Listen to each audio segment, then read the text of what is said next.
Hey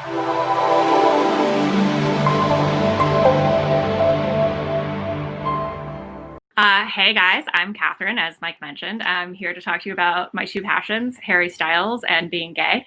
And what I really want to talk about is the way that celebrities and people in the public eye can use queer coding to communicate with their queer fan base while sort of flying under the straight radar. And Harry Styles is someone who has never actually confirmed his sexuality one way or another. And you may be saying, like, but should we be speculating about someone's sexuality? To which I say, I'm gay and I don't care.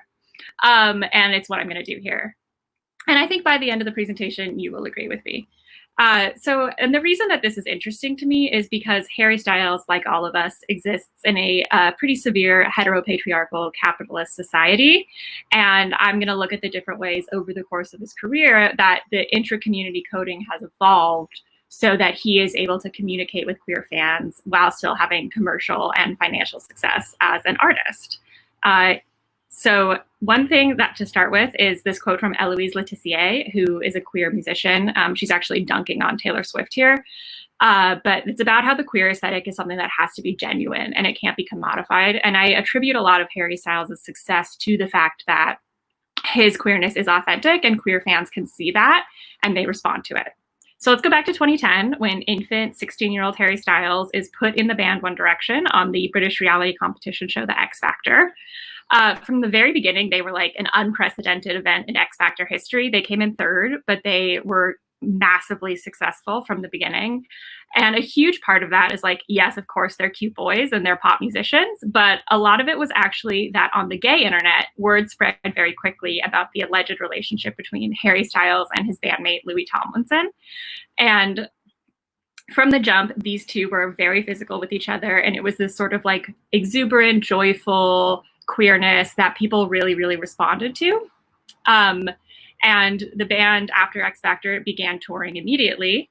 And they went on to be massively successful, breaking most of the Beatles' records. And a huge part of that was, from the very beginning, the fact that they had the support of queer fans. So post X Factor, they, as I said, much more famous. And Harry has to lock things down a little bit. He's under massive amounts of scrutiny. And also they're filming the documentary This Is Us, which is released in 2013. So Harry is sort of still managing to get some coding out there. This is a tweet from when the Westboro Baptist Church picketed a concert. In 2014, he starts being a little bit more direct, wearing a Michael Sam jersey on stage. And this is also the beginning of when Harry's getting a lot of attention from other high-profile queer people. And this is an interview where he said that gender is not that important to him in a trait of who he's dating. And this was really validating for queer fans because it was sort of the beginning of him being a bit more direct about stuff that we had known for a long time. This is the moment in 2015 when he brought a pride flag up on stage for the first time at a One Direction concert. And again, this felt like a little bit more direct communication. He also spent a lot of this year flirting with older gay men on television. Here he is with Ian McKellen at the Graham Norton show. In 2016, One Direction breaks up. And Harry begins his solo career. This is when he starts experimenting with fashion quite a bit. And fashion is really like a very common site of queer coding. It's one of the easiest ways for queer people to communicate with each other. And he starts wearing a lot of custom Gucci suits. He also starts wearing a lot of these amazing graphic tees, which to straight people might seem like he's just being like kind of hip, kind of jokey. But queer people, this is very clear. And also, like, especially with the Keith Haring shirt, it's clear that Harry's putting himself in the continuum of queer history. And that means a lot. His lyrics also become a bit more direct. This is from the live performance of the song Medicine, which was actually not on the album, but he did live a couple times, where the lyrics are a bit more directly queer.